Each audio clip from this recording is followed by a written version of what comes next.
janapriyam priyakaram nirmasaram pujitam nana shastra vicharanayika nipunam sadharma sanghastapakam.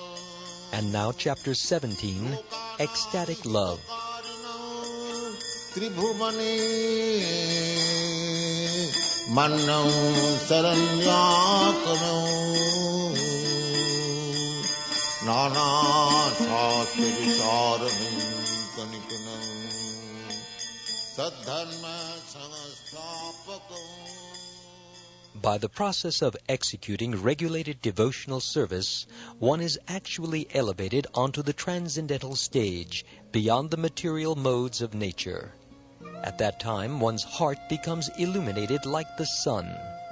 The sun is far above the planetary systems, and there is no possibility of its being covered by any kind of cloud.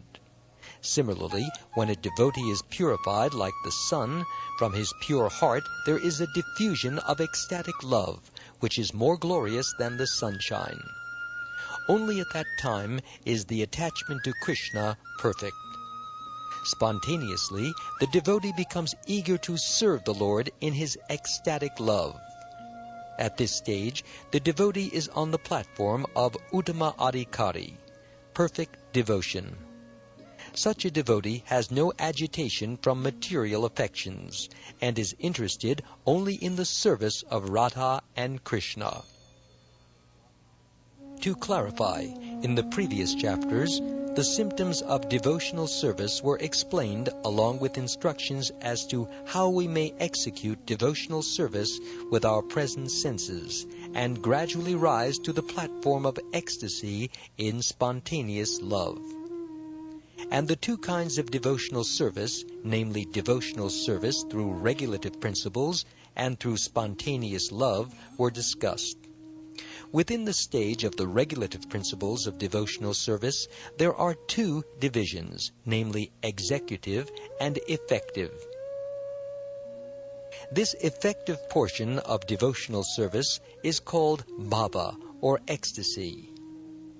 In this connection, there is a statement in the Tantras that ecstasy is the first symptom of pure love for the personality of Godhead, and in that stage one is sometimes found shedding tears or shivering. Not always are these symptoms manifest, but occasionally. When King Ambarish was put into difficulty by Durvasa, he began to think of the lotus feet of the Lord, and thus there were some changes in his body, and tears were falling from his eyes. These symptoms are activities of ecstasy.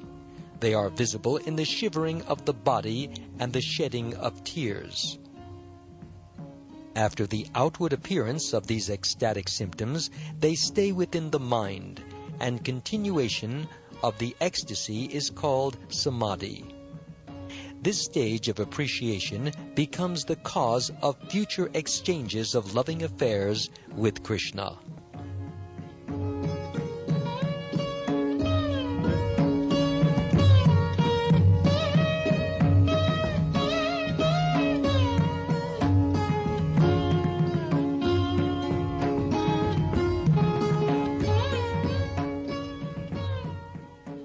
Elevation to this stage of ecstasy can be possible in two ways. One way is by constant association with pure devotees. The other way is by the special mercy of Krishna, or by the mercy of a pure devotee of Krishna. Elevation to the ecstatic stage of life is generally attained through association with pure devotees, while elevation to that stage by the special mercy of Krishna or his devotee is very rare. The purport is that one should execute devotional service rigidly in the association of devotees, so that there will be certainty in raising oneself to that ecstatic position. In special cases, of course, there is special favor from Krishna, and although we should always expect that, we should not sit idly and simply wait for Krishna's special mercy. The regular duties must be performed. It is just as when, sometimes, it is found that a person who never attended school or college may be recognized as a great scholar, or an honorary degree from great universities may be offered to him. But this does not mean that one should avoid school and expect to automatically receive an honorary degree from some university. Similarly, one should devoutly execute the regulative principles of devotional service, and at the same time hope for Krishna's favor or for his devotees' favor.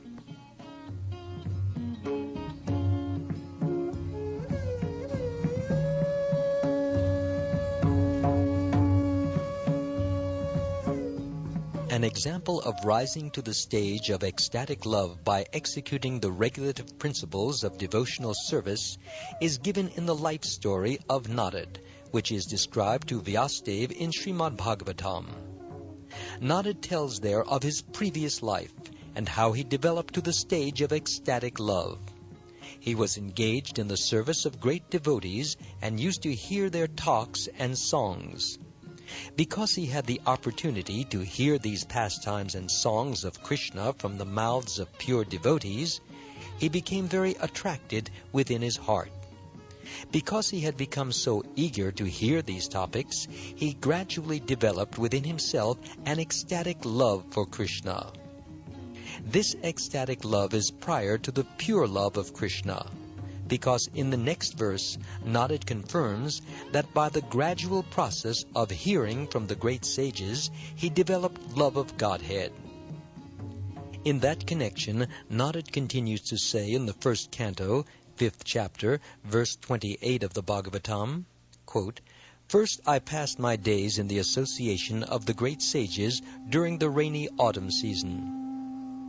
Every morning and evening I heard them while they were singing and chanting the Hare Krishna mantra, and thus my heart gradually became purified.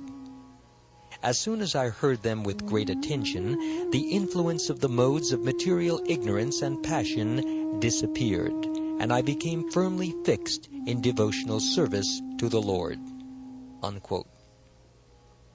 These are practical examples of how one can develop to the stage of ecstatic love, simply by the association of pure devotees.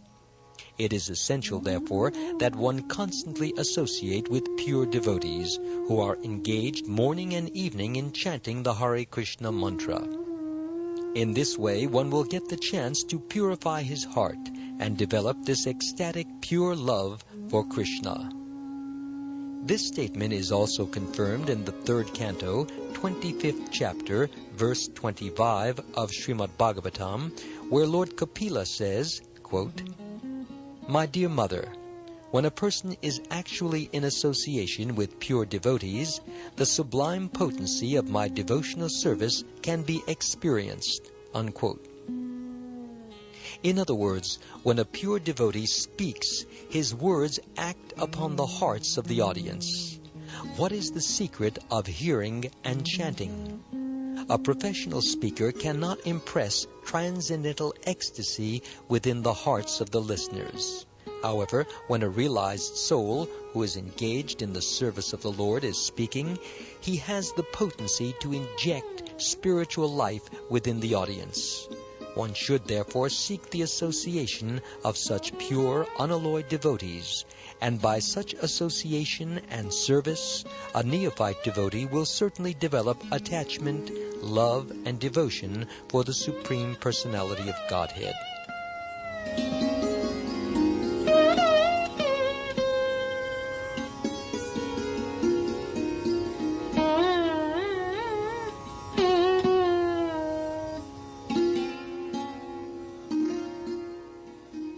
In the Padma Purana, there is the story of a neophyte devotee who, in order to raise herself to the ecstatic platform, danced all night to invoke the Lord's grace upon her. Sometimes, however, it is found that without undergoing any devotional process, one all of a sudden develops devotion for Lord Krishna. This sudden development of the devotional attitude in a person must be understood as a special mercy of Krishna or of his devotee.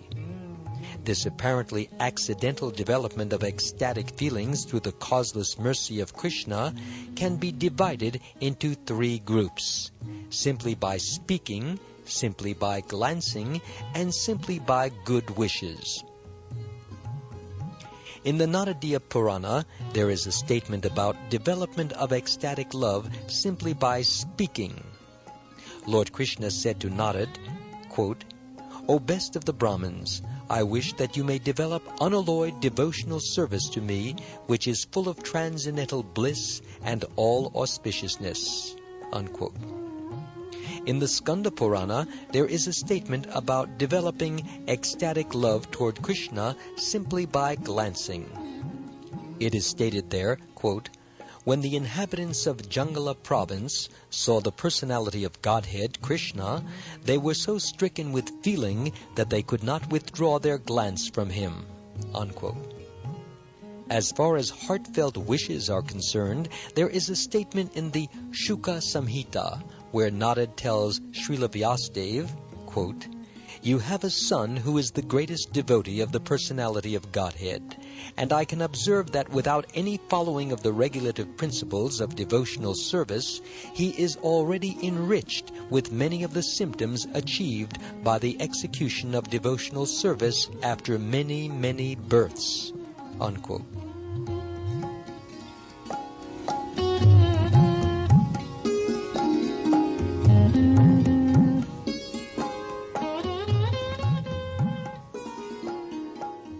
As for ecstatic love of Krishna, there is a statement in the 7th canto, 4th chapter, verse 36 of Srimad Bhagavatam, in which Narad addresses King Yudhishthira, quote, "My dear king, it is very difficult to describe the character of Prahlad.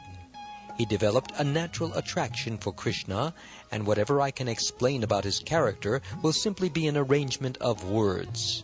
His actual character is impossible to describe." Unquote.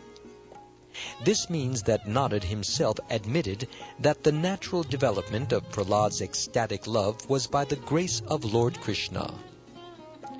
This natural attraction for Krishna on the part of Prahlad was developed simply by the mercy of Narad.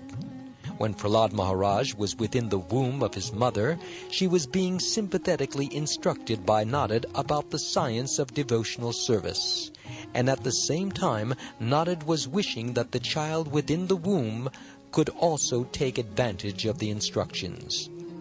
Because Narad, an authorized devotee and great associate of the personality of Godhead, was desiring auspiciousness for Prahlad Maharaj, he developed all the characteristics of a high-grade devotee.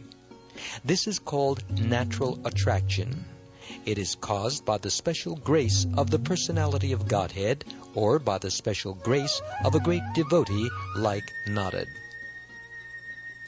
There is a statement in the Skanda Purana wherein Parvat Muni tells Narad, quote, "My dear Narad, of all saintly persons you are so great and glorious that simply by your good wishes a low-born hunter also has become a great elevated devotee of Lord Krishna." Unquote. This ecstatic love for Krishna can be divided into 5 divisions, which will be described by Sri Rupa Goswami later on.